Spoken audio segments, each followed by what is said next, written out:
It's a new day, ladies and gentlemen. This is Talking Points over your Pan-African channel, where today we're focusing on the ongoing G7 summit taking place in Italy, where of course our focus shall how beneficial is this summit to the African continent. And this question comes at a time when African leaders have been invited to take part in the said summit.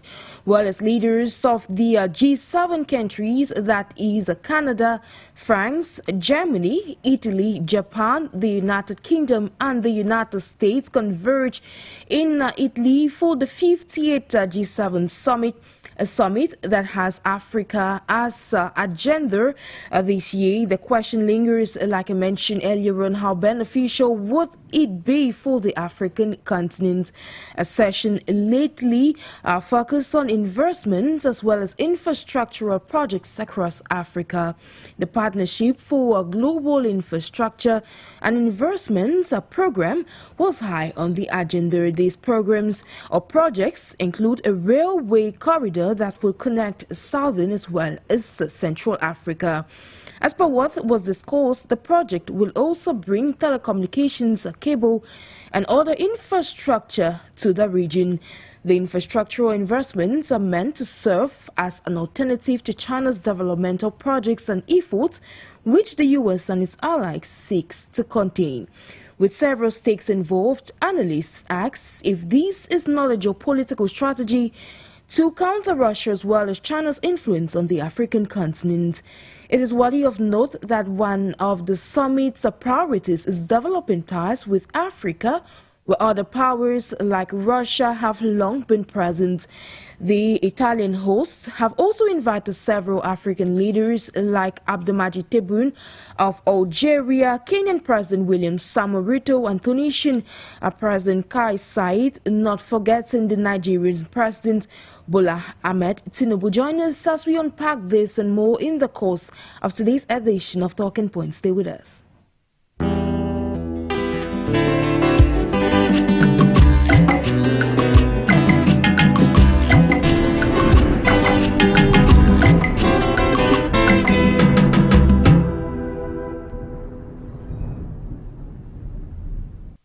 Hello, beautiful televiewers and listeners of your Pan-African channel. You're welcome once again to another edition of Talking Point over your Pan-African channel. Of course, today, like I mentioned in our preamble, we're focusing on the G7 summit, where Africa is top on the agenda amidst other things like the Gaza war and, of course, migration of Africans to Europe. Of course, this comes amidst several calls by the leaders of the G7 countries, where they have invited presidents of African nations to the 50th G7 summit. To evoke this pertinent topic, to discuss how beneficial this summit is for the African continent, I have as guest Dr. Stanley FONGOD, who is a Pan-Africanist and he doubles as an economic expert. Meanwhile, he's the CEO of CROSTON FINTECH. Greetings to you, sir. Thank you so much for inviting me, Sharon. I hope you're having a wonderful day in Douala. And thanks our televiewers for tuning in and those who are watching us on the live streams. To reiterate that our televiewers are watching us on 4U television. You're listening to us over the airways of FM 96.3 4U Radio Africa. And of course, we're streaming live on YouTube. And now, without further ado, let's get down to discussions on this very pertinent topic. Now, being an expert with regards to what's happening, that is the G7 summit. Now, what's your overall analysis of this G7 summit, especially that at this 50th summit, Africa seems to be top of the agenda? Obviously, with what is happening, across the African continent, what's happening in Asia as well, there is a geopolitical shift. And what is happening is that Russia, for the first time, is having an intense look on the African continent. China has led the way, pretty much from the East many years ago. And now Russia is literally looking for her footprint on the African continent. I think that the African continent will have to be in play in the next couple of years. And what that means is that Africa will be literally a competing ground for powers that be, especially developed nations, will have to compete for resources on the African continent, and they are not doing so, on the umbrella of the colonial era. The colonial era has shifted, to a more sinister way in which corporations from these countries, show up on the African continent to do their beating. If that was going to be the case, no wonder the G7 for the first time, is actually inviting Africans to, to be at the table and listen to some of the conversations that they're having that will benefit the African continent. I think that the G7, there are a lot of good things that the G7 has done on the African continent, but the question still remain: at what cost? Because there's nothing that comes out of the G7 for the African that is for free. Everything has to be paid for, even when it's philanthropic in nature. There are all these kickbacks that they are looking for. Nobody lends money to the African because the person is an African. Every money that comes to the African continent comes because whatever the powers be it France, be it Germany, be it Italy, be it the United Kingdom, the United States, they are all looking for whatever it is that they can benefit from so far as the African is concerned. Now, listening to you, of course, this G7 summit, like you mentioned, at what cost? It comes at a time when we've seen several Western powers on the continent, or say out of the continent, when hosting summits, trying to have the summits involving Africa. Like you mentioned, this seemed to be a different period because Africa seemed to be on the agenda. Of course, Africa has been invited to sit with these powers to discuss what's happening. Now, could these invitation of African presidents come to counteract, say, other summits that have taken place? We saw recently the Korea-Africa summit. We saw Africans that went to Russia for the International Economic Forum and a host of others. Could these summit and invitation actually be some sort of geopolitical play?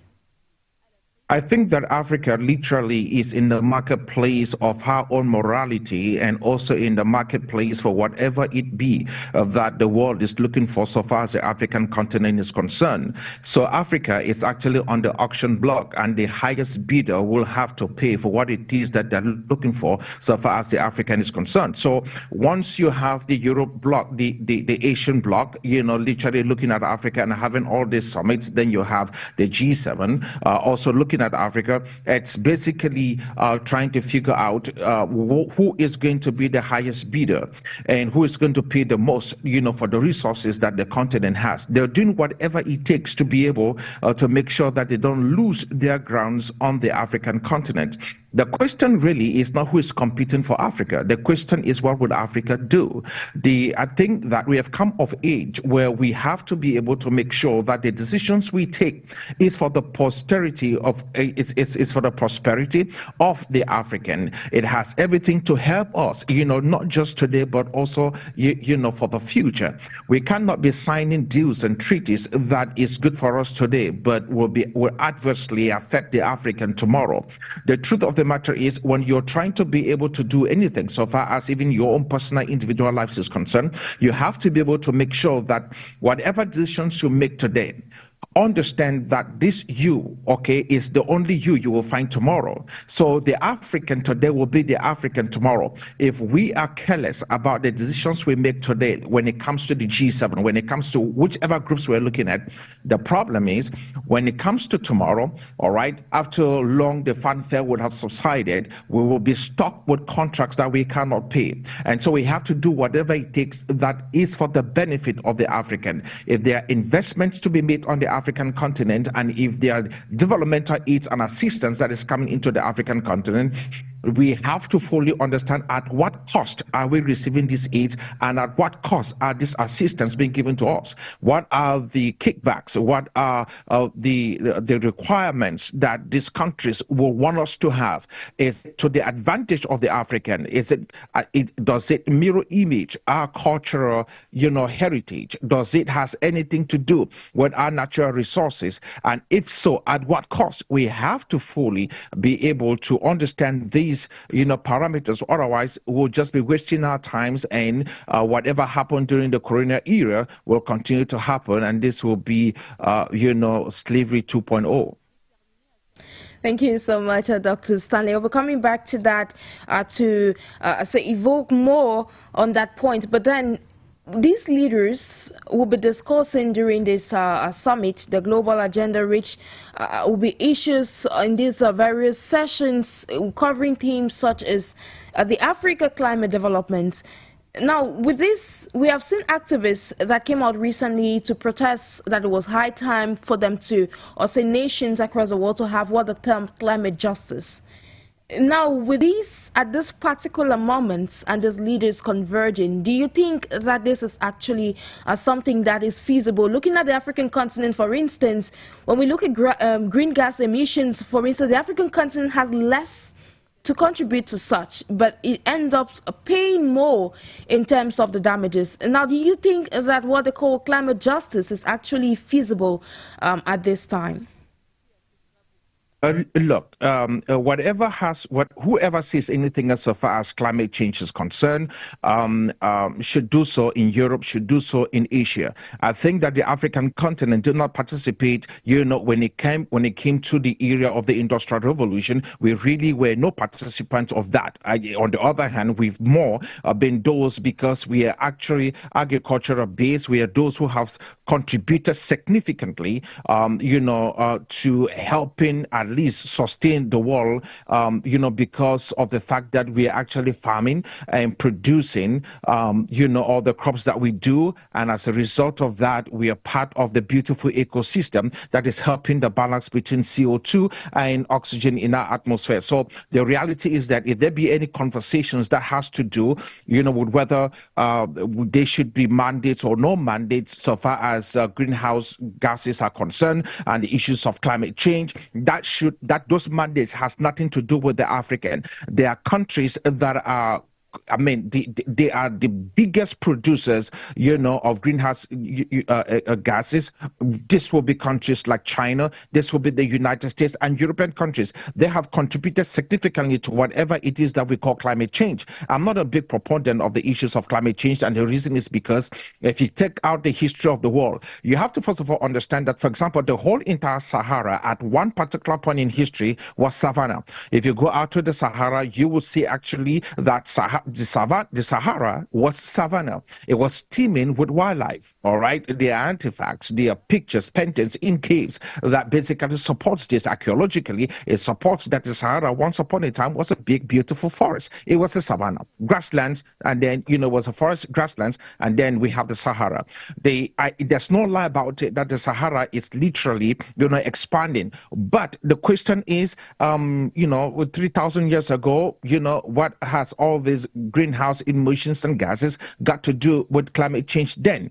My point is, whatever it is that Europe is cooking up, let them cook it up. Whatever it is that America wants to do, that's fine. But when it comes to regulating the African on the issues of climate change, we have not contributed anything. As a matter of fact, Europe or America, we will say Europe, America, and countries like China destroyed the world by building their economies. We haven't built anything. At best, what they should do is to make sure that all the funding that comes to the African continent should be at zero interest rate at best, at worst, or at best, they should be able to make sure that we have substantial amount of money on the African continent to be able to build this continent, especially in the areas of infrastructure, because the truth of the matter is they are the ones who are responsible, for the pains that the world is going through. And the climate change effects on the African continent is absolutely, dire. If you look at Lake Chad, gradually reducing in size, okay, being taken over by the Sahara. Okay, countries in the Sahel are suffering because the Sahara is moving south. And obviously, you know, farmlands that used to be quite productive then are no longer being productive at all because of the encroaching Sahara that is moving southwards into the savannah. We have to make sure that, you know, we hold, you know, the G7 responsible for these crimes against humanity, because that's exactly what it is, and then causes the G7 to tax themselves to be able to do the repairs and the damages that has been done on the African continent. Talk of holding the G7 accountable. I remember last year this was equally on the table when these leaders met, but then up to date nothing has yet been done. Is that not actually something controversial? But then before we capitalize on that, earlier on you mentioned at what costs, given the African continent in recent times is a continent that is rich in so much resources, like you mentioned on, and it's something that is it's a reality, it's a fact actually. Now with all this, at what costs would it be? Because we saw these leaders splurge to the tune and investments to the African continent to a tune of $420 million investments. Most especially these leaders were targeting sectors like the private sector on the African continent.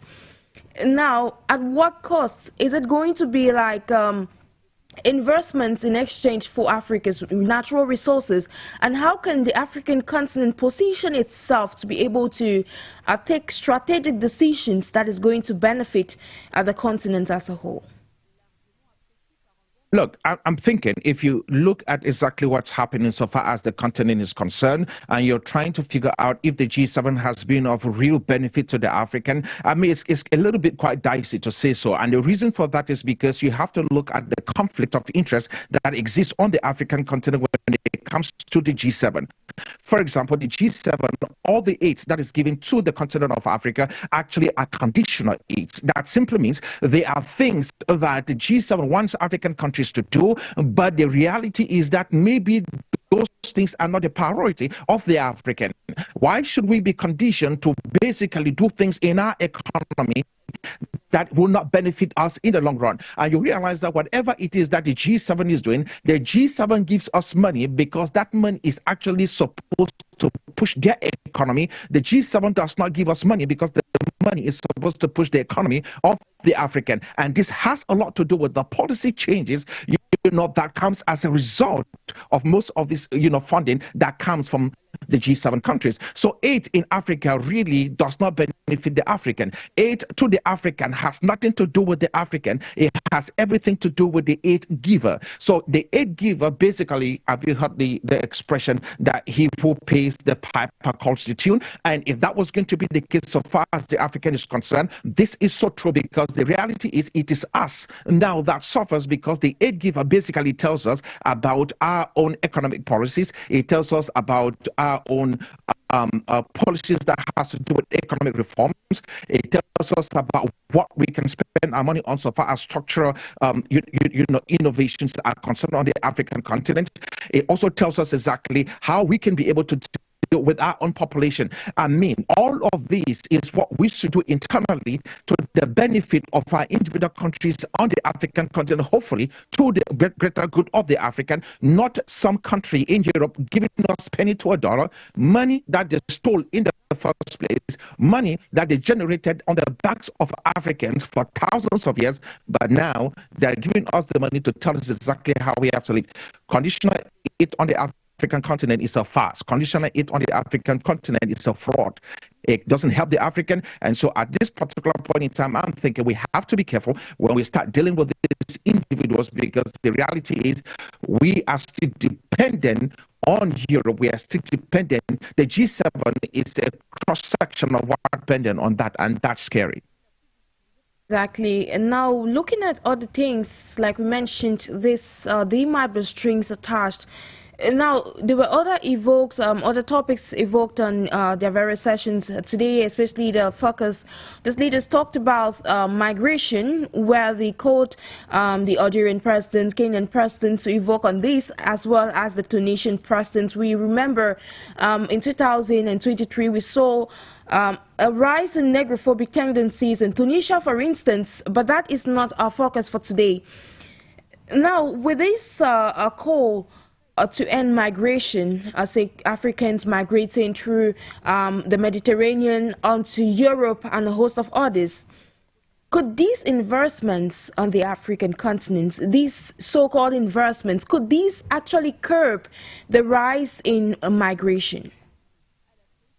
By the way, if you're going to look at the pain, of migrants that are moving from sub-Saharan Africa, migrating all the way through North Africa, we have to be able to talk about that in certain terms. Number one, it is quite important for us to understand that the pains that have existed as a result of the things that are going through is not just isolated. If you look at what has happened with migrants that are traversing through the Sahara, trying to find their way into Europe, most of them are actually suffering, especially when they get to countries like Libya. And the reason is because of the sheer volume of kidnapping, all right, that is taking place in countries like Libya. Okay, folks, women who are abducted, put out in pregnancy farms where they are raped and then, forced to carry full-term pregnancies and then give birth to children that they will never carry because those children are seized from them and sold out into the black market. This is what is happening, to countries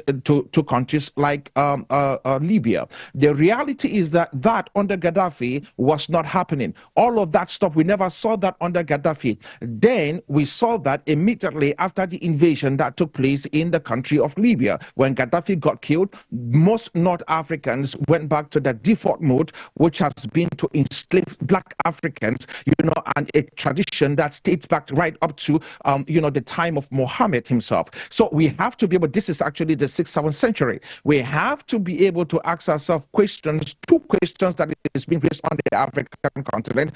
One will be the treatment of black Africans in North Africa, and the second will be, why is it that Europe is suddenly talking about being able to solve the issues on the African continent, which they have created by themselves, because the volume of black Africans that are migrated into Europe in the first place. So we have to be able to address this. So if there was going to be any legitimate thing to say, it would be that the North Africans must be able to call the North Africans to check to make sure that they should not be treating black Africans as cattle. All right, in an open market, traded like cattle. Black Africans are not cattle.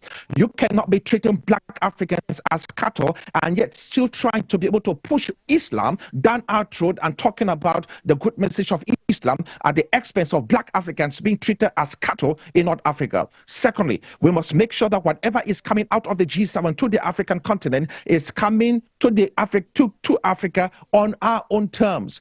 G7 will not dictate what we do with the money, how we use the money, and in what structures we are supposed to funnel that particular money. I think the African is smart enough to know exactly what the African needs and how to be able to help the African continent, not some member sitting in some G7 country dictating to us what we need to do. That just yesterday or just a few days ago, we saw the Zimbabwean president that said that they were not going to accept any conditional aid. Now, with this investment, like you said, they might be strings attached.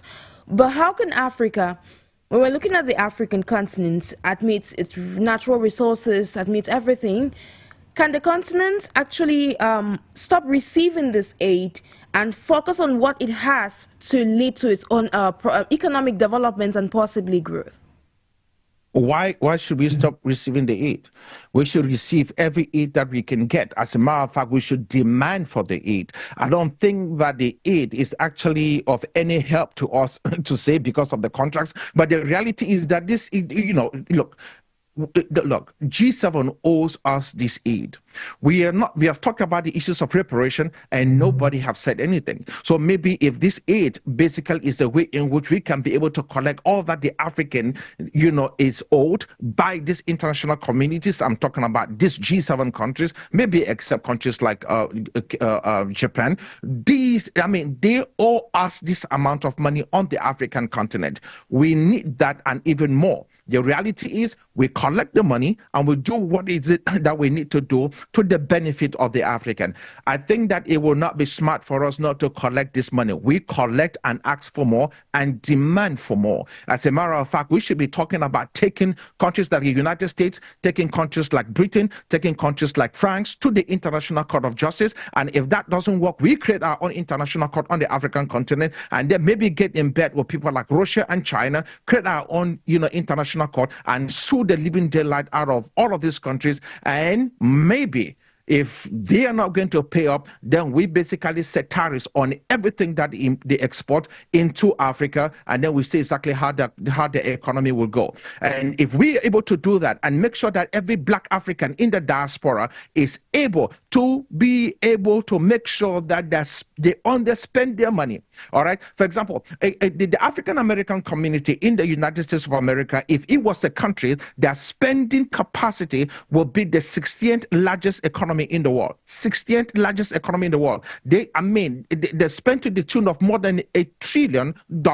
So if they decided that they were not going to spend money on things or on countries with their white supremacy agenda that is anti-progress to the African continent, what that means is these countries will have to negotiate, and they will have to humble themselves when they start talking to Africans. My idea is we tax the living daylight, out of this country if they don't basically comply in making sure that what is due the African is given to the African. If we stop importing all this trash that is coming in from outside of the continent, in the name of trying to be able to give us better pricing, I think that we can begin the process of helping the African heal, from the issues of white supremacy.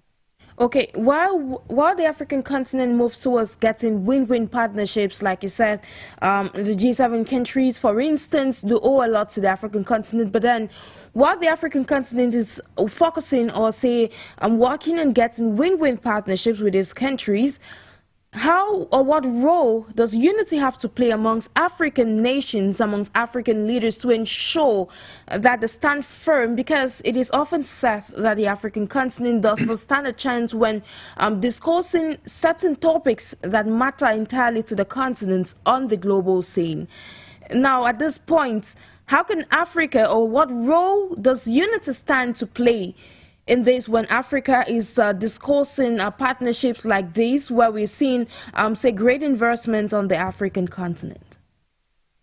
Look, the economies on the African continent is quite small. So if you look at our own individual countries and you look at our GDP, we are not really doing that good. But collectively, we are a force to reckon with. So what that means is if you're going to go on the negotiating table, to have conversations with countries like the United States of America, you don't come as Kenyans. You don't show up as Nigerians. You don't come in as Cameroonians. You come to the table as Africans. What that means is you're looking at the broad perspective of the African continent, having to negotiate on the table. Then we have more bargaining chip, we have more bargaining power. Because if you look at how much money Africans spend yearly, to be able to import goods from the United States of America, that is a lot. If you look at how much money, the United States, the Africans spend on importing goods from China, that is a lot. So if the African bloc will have to negotiate as the African bloc, then we'll have better deals on the African continent. But as long as the countries like Cameroon shows up, which is the size of maybe California, there's really nothing to talk about. You understand? There's really nothing to talk about. You can't be the size of a state in the continent, in the country of the United States, okay, and then be trying to negotiate when your GDP is not even up to half of that of California.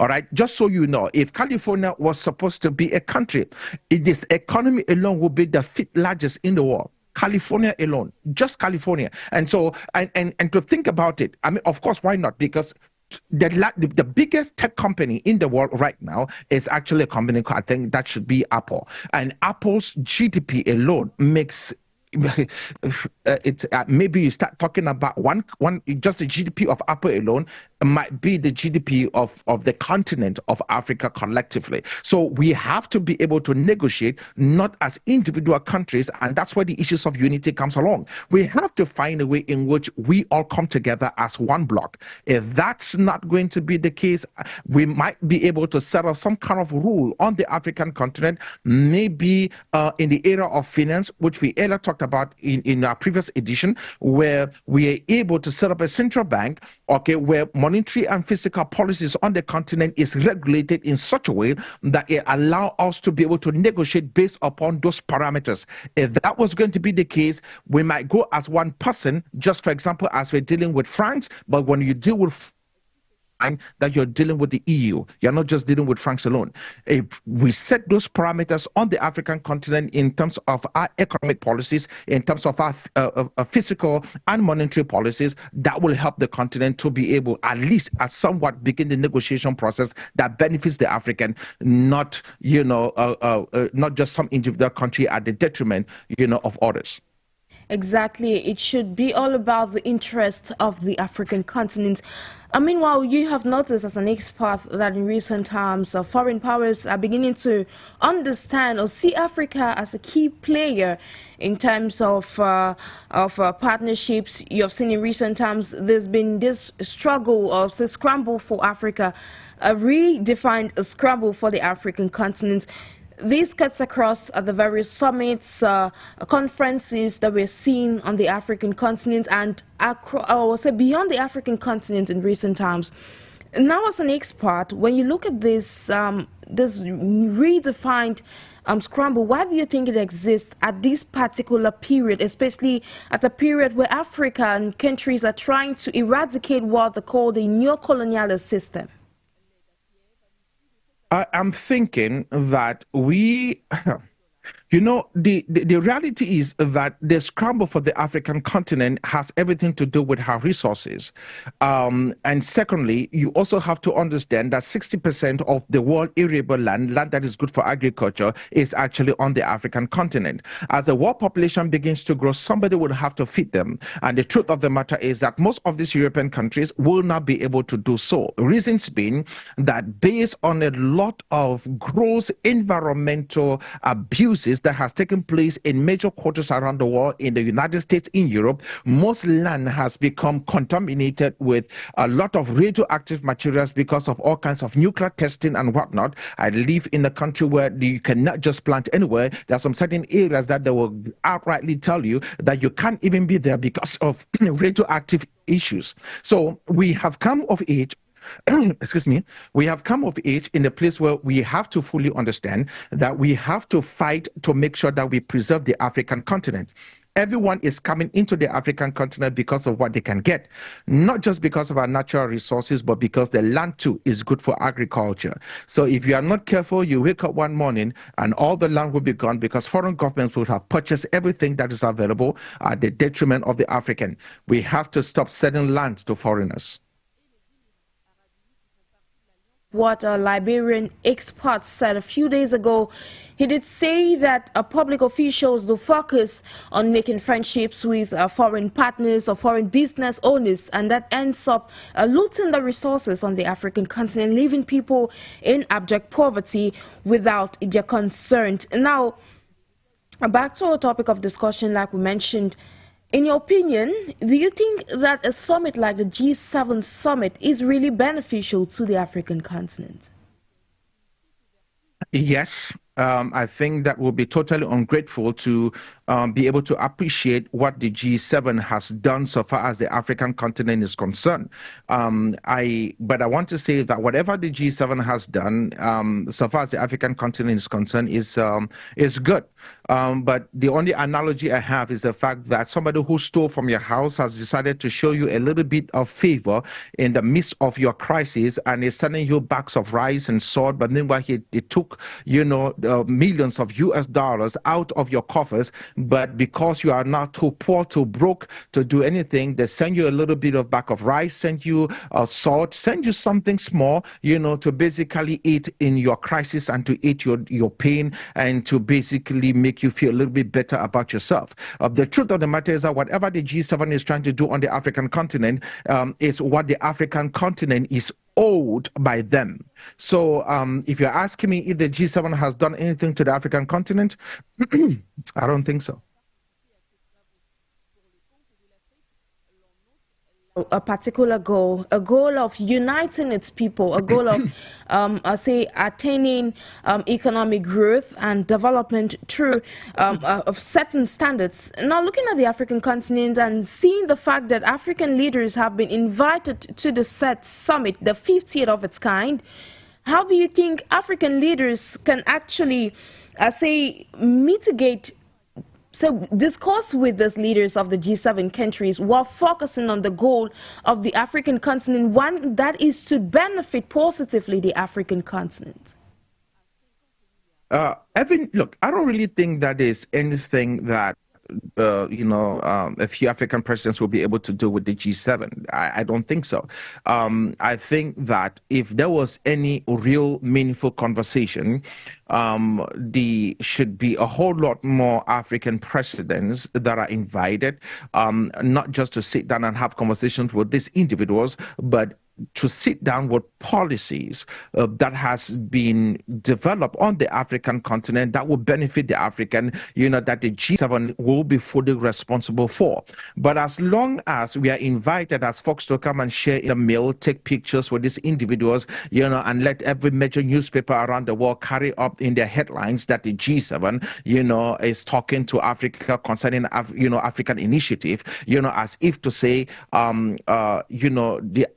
the African continent, is a byproduct of Western civilization. That's crazy. We are nobody's byproduct. We are originators of everything, that this world has and this world owns. Unfortunately, we have been looted for thousands of years, and that's the reason why we are the way we are today. Since the 10th century, the African continent have seen mass looting out of this continent into Europe, into the Americas. And unfortunately, none of that stuff has happened in reverse. And so whenever we talk about sitting down and having conversations with the G7, you need to ask yourself questions like, who is having this conversation? Who are these African presidents that are sitting down and having these conversations? What's their name? What capacity do they have to be able to help us build a Pan-African agenda on the African continent? If that's not the case, then, it's crazy, to say the least, that we will be expecting anything good for the African to come out of the G7. Earlier on, you mentioned aspects like policies that if African presidents have to sit on a table to discuss with, leaders of the G7 countries, it should be with a practical policies or initiative that is going to benefit the African continent or the African people as a whole. Now, with this in mind, with all these and policies, if say policies are being put in place, strategic policies that will benefit Africa, do you think it will go a long way to fostering development or the developmental goal of the African continent? As long as those aids, as long as whatever it is that is being pushed on the African continent is being pushed on the African continent with the Africans, ideas and priorities in place, then yes, I think that it will go a long way. But then the truth of the matter is this: why do we have to wait on the G7 to be able to set the agenda for which it is that we, the Africans, will have to prosper our continent? Why do we have to wait on the G7 to send us aids to do anything so far as the continent is concerned? The restrictive parameters that has been placed on the African continent has come from these countries. So if we can only deal with the issues of our own international borders that we have been that has been imposed on us on the African continent, then I think that there will be a significant growth on the African continent in terms of our economy. I think that for us to be able to have any kind of sustainable economic growth on the African continent, we need to be able to make sure that we bury these borders, deal away with cross-border trade, all the taxes on cross-border trade rather, and allow the African to flourish on the African continent, and also let African entrepreneurs, small and medium-sized enterprises, be able to market their products on the African continent in other parts of the African continent without taxes, without custom duty. Let's just do away with that madness. If you're going to have custom duty, let it be for containers and goods and services that are coming into the country from out of the continent, not individual African countries, dealing with the issues of tariffs. Secondly, I also want to state this categorically, that countries in North Africa, those countries in North Africa that do not consider themselves to be Africans, depending on which day of the week you call them, should be able to, we have to be able to set some kind of a buffer. And the reason is because I believe sincerely that those in the north are becoming more of a problem to sub-Saharan Africans. We have to create some kind of a buffer when it comes to goods and services that are moving south from the Sahara, from those countries in the north into sub-Saharan Africa. We have to be able to make sure that we encourage Black Africans, sub-Saharan Africans, we encourage them to be able to produce and encourage them to consume what is produced in sub-Saharan Africa, not outside of sub-Saharan Africa. Thank you so much, Dr. Stanley FONGOD, for your input, or insightful input on today's edition of the program. Now, back to your analysis so far. You mentioned earlier on that the African continent, so say when you're discussing with countries like France, for instance, you're equally alluding to the European Union. Now, how can the African continent push for a more intensified and more advanced African Union, one that when say parties like the parties in Europe, like countries of the G7, for instance, are discussing with countries in the African continent, they will equally be alluding themselves to the African Union for a more balanced relationship, a more balanced level of cooperation. So if you were going to try to mirror image what's happening in Europe with the EU, what we should do on the African continent is that we should be able to go block by block. I think that the block by block approach basically works well.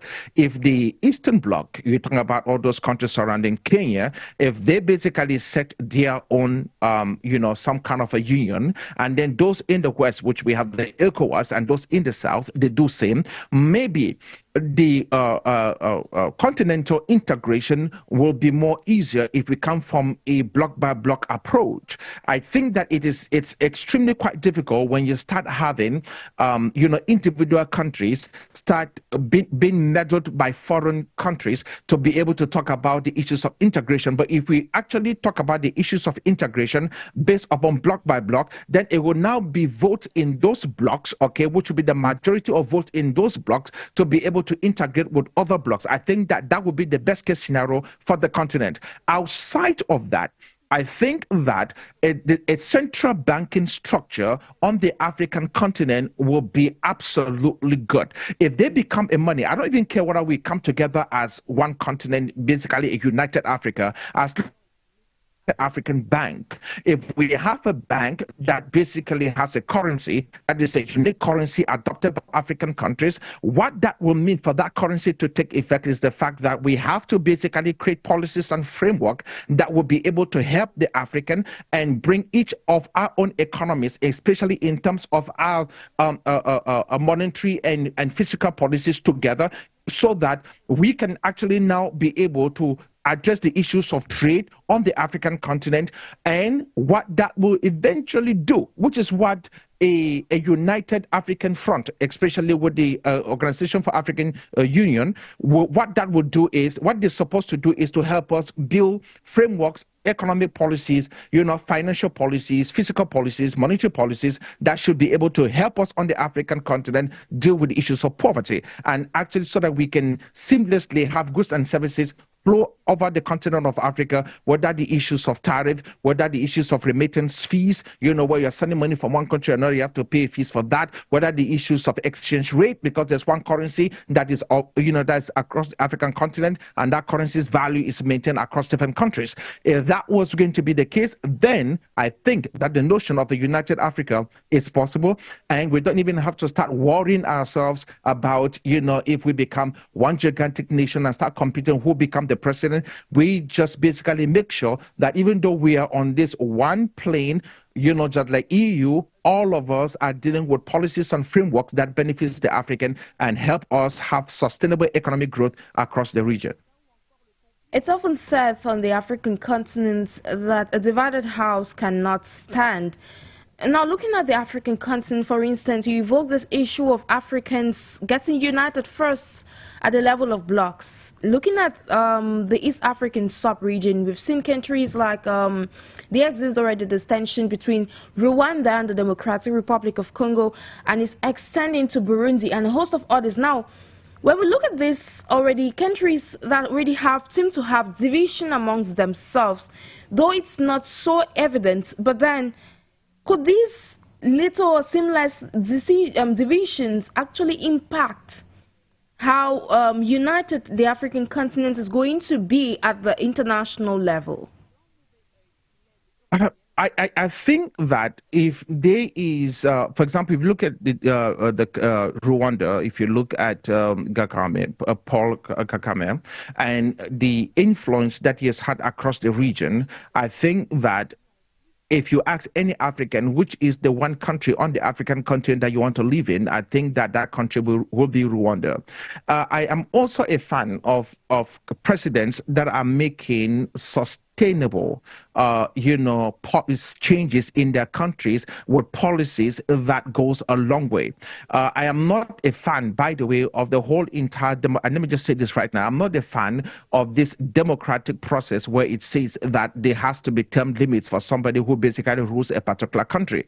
I think that term limits must come not based upon individuals, but not based upon political structures. The reason for that is because if you look at a country like Nigeria, you will see exactly how sad Nigeria is. So imagine that you have a president who comes into power. They have policies that they basically want to carry out. They have projects that they have signed for, contracts with different companies that they have signed for, and maybe it's road construction, maybe it's data center construction, whatever infrastructure development projects that they have signed for. The moment another competing political party comes into power, they basically wipe out all the gains that have made by the previous political party just because of political ideologies and for the fact that they're trying to sabotage that political party so that there's no record of them having done anything good for the society. The people that suffer are the average Africans. The people that suffer are the indigenous people. The people that suffer are the citizens. While these guys live large, obviously they are not too much concerned about what's going on. They're just more concerned about power. So I think that we have to be able to approach this region by region thing, and I say this carefully because I try to stay away from what's happening in certain regions of Africa because I see exactly some of the things that's happening in play. But I want us to think that we can actually do, if we do region by region, and if we can basically approach the issues of democracy in the way in which it benefits the African, and also in the way in which there are structures that are fundamental in different African countries that is above any political party. No political party is above the goodwill of the people. No political party should be above the interest of the people. Let the people's interest be far above any political agenda. Let the interest of the people be far above any president. No president, should have their personal agendas above the agendas of the people. I don't care how pissed off you are with your predecessor. I don't care how pissed off you are with the person that you took over. I don't care what they said to you during the election process. The bottom line is, if this is good for the African, let it be good for the African, and you have no right whatsoever to sabotage those because you are not interested in it. And this is a microcosm of what is happening, across the so-called international borders on the African continent and some of the issues we are facing. Sometimes I like to stay away from regions. Thank you immensely. Now, the G7 leaders or summit leaders of these groups, like we mentioned, holding their meetings with Italy, the United States, have decided to focus, like we mentioned earlier on, in private sectors. Now, when we look at the private sector on the African continent, how imperative would it be for the African continent to invest in its private sector for it to lead to its eventual economic growth and development? What role does this sector play in the development trajectory of say, the continent? Is it what role does what now? Sorry, I didn't get that, please. Private sector. Can you repeat that again, please? The role is what role does Dr. Stanley, are you getting me? Yes, I can hear you now. Go ahead.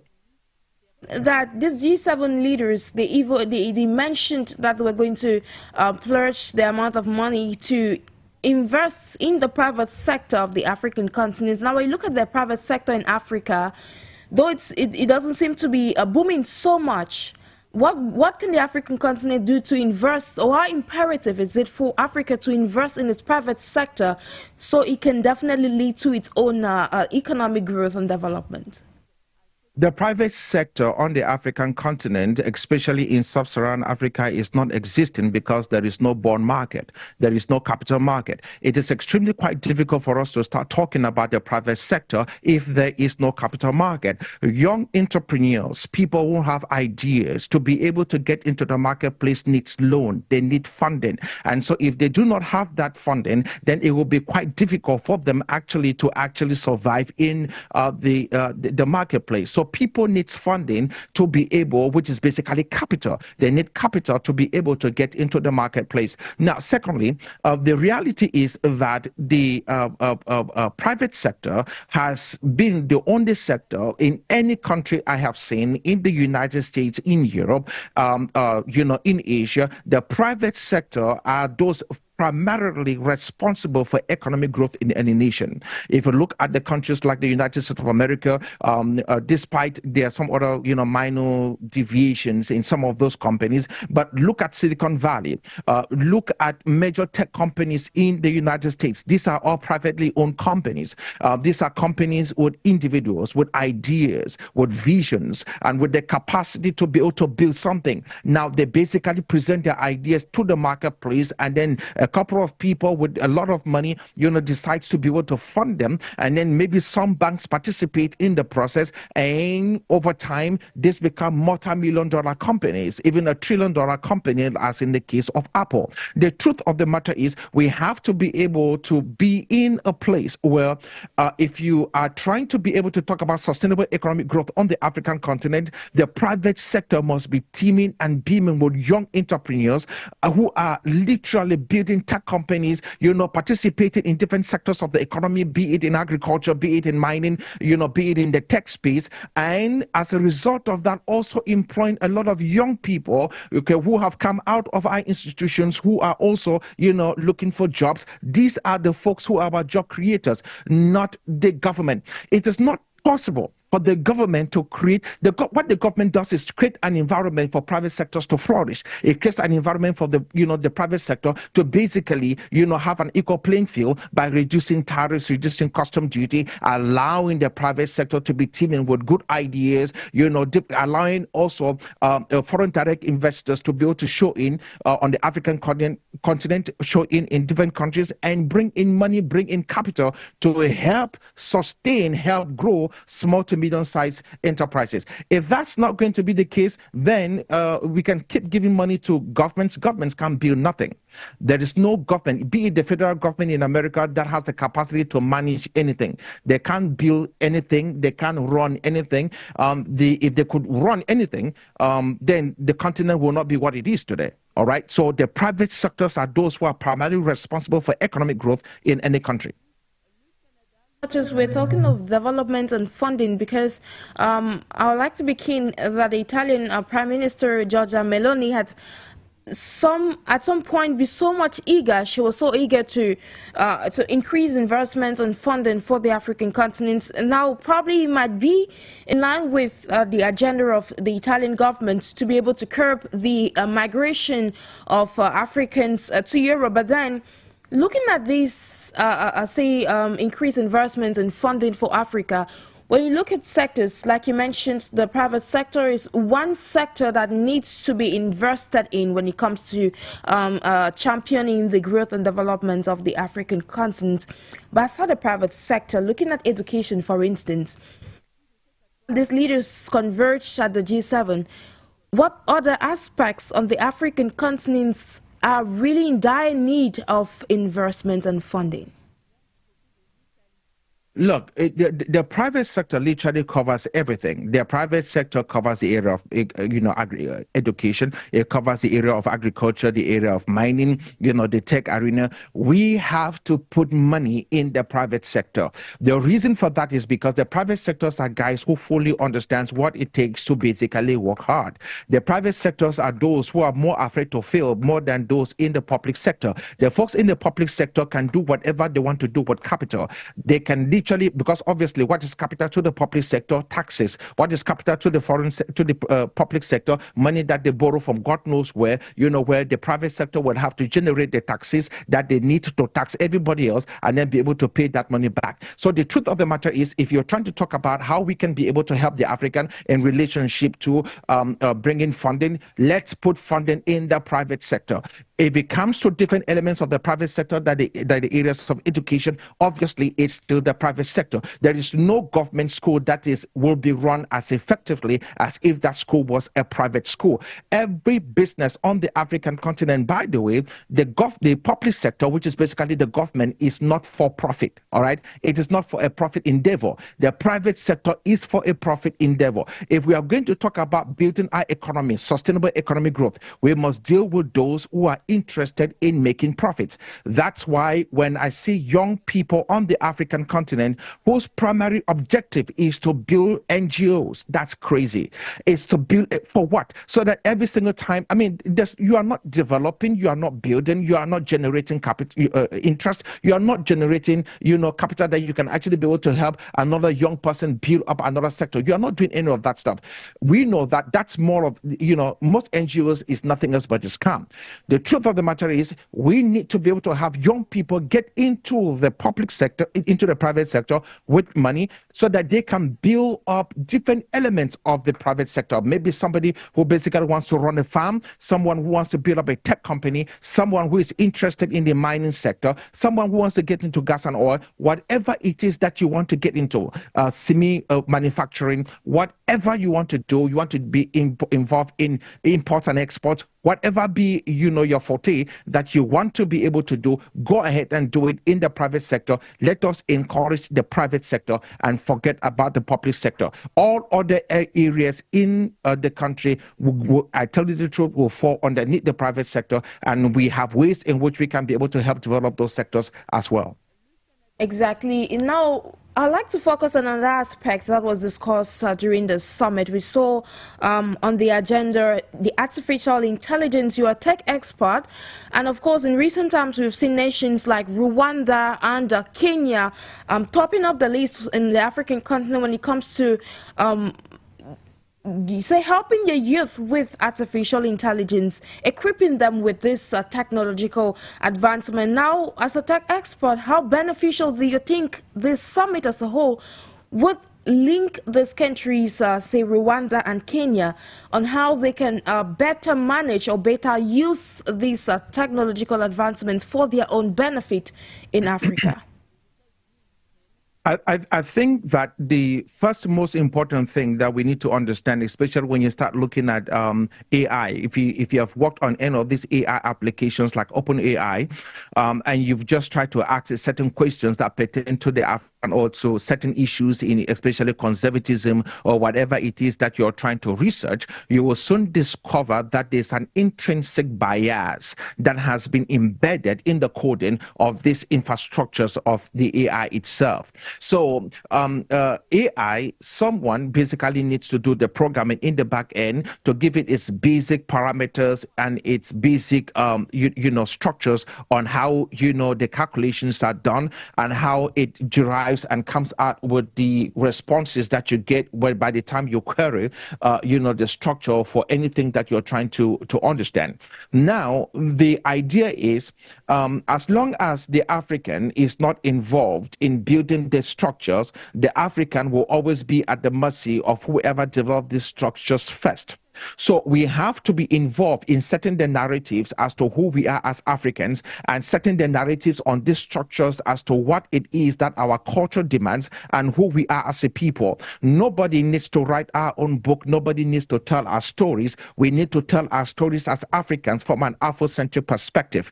It's important for us that we have young people who are involved in these infrastructures, and especially in coding and building AI platforms and developing AI infrastructures on the African continent, collecting our own data on the African continent, making sure that the data we collect reflects who we are as a people. We cannot bring in people who are not us to come on the African continent to collect data on the African continent or to have information that has been written about Africans that is not true, because all of these informations become part of the basis to which it is that this AI system will have to query, get informations from, so that they can be able to give us the output that we're looking for.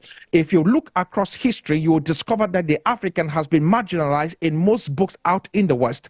The Africans has been described as monkeys. The Africans have been described as subhumans. The Africans has been described as those with very low IQ. This is facts. It has been is documented, in the West.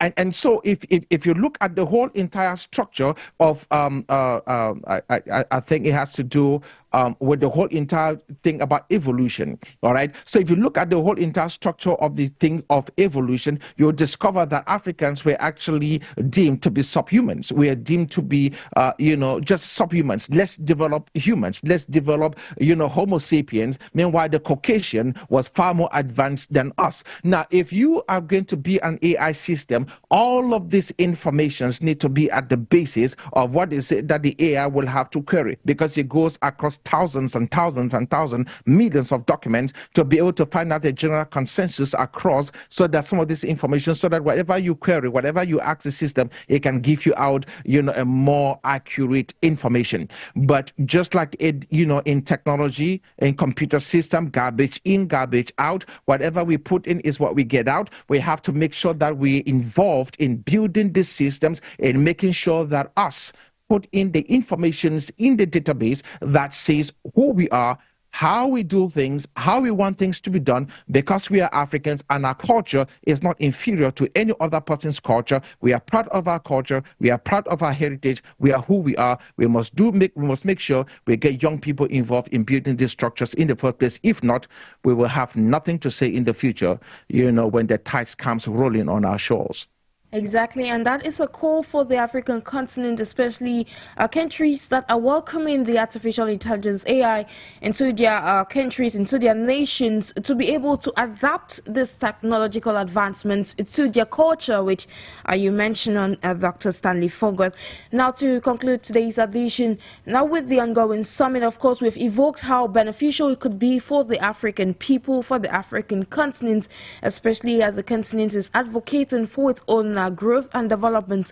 Now, as an expert, amidst all the stakes involved, amidst everything being involved at this very time with the summit taking place in Italy, how do you think the African continent should approach whatever measures, or say whatever resolutions will be taken on the continent, one that is going to fall into place with the current stakes and, of course, values that are important to the African people? Your upload is a little weak and it's very chattery. Can you repeat that again, please? saying that with this, the stakes involved at this summit taking place in Italy, the G7 summit, now on the African continent being at the forefront and African leaders taking part in this conversation.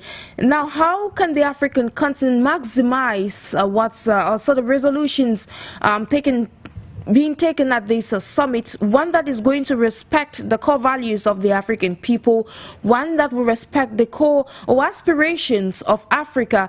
So the resolutions that will be taken at the summit, how can Africa capitalize on it to fit and suit the African continent?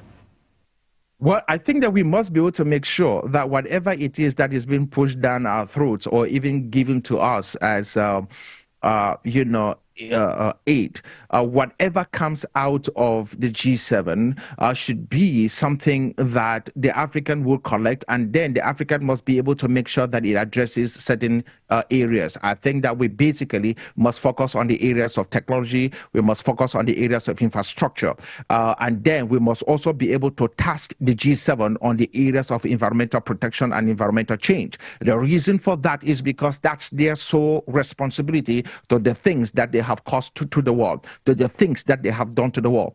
The African Union, this is a side point, I'm coming back, the African Union must also be able to make sure that we literally tax the rest of the world, for the crisis that Africa is actually going through so far as climate change is concerned. But back to your question, I think that whatever comes out of the G7 to the African, let us use that in the areas of infrastructure, number one. Number two, if there are any things that the G7 will give and the caviar will become whatever it is that they want to do on the African continent, or they'll tell us exactly where to use it and how to use it, then I would think that we basically have to stay away from stuff like that and basically make it quite public that we are not interested in collecting. We were offered, but we refused, and so that the world would know the evil that these nations are when it comes to the African continent. There has been a lot of initiatives on the African by the G7, especially in the areas of HIV/AIDS, malaria, tuberculosis.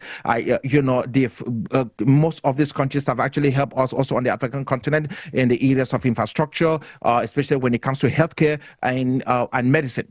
What I'm saying is this: we have to be able to make sure that there are legitimate contract agreements on the ground that basically state clearly that the continent of Africa is not a testing ground, for all pharmaceutical companies around the world. You don't come to the continent of Africa to test your drugs. Your drugs should be tested in the laboratory somewhere with your own people long before you come to the African continent to use us as guinea pigs. Africans are not guinea pigs. Don't bring us HIV/AIDS medication on the African continent, just to find out exactly how it, to find out exactly how it works on humans when you have not tested it on your own people. Do that on your own people first before the Africans, become the guinea pig. And even if you had to do so on the African continent, it must be clearly stated to the African what the side effects of these drugs are, what the adverse effects of these drugs are. We need to know. We do not want to deal with the issues that happen in Kenya. We don't want to deal with the issues that took place in Cameroon. We really do not want to be dragging people like Bill Gates,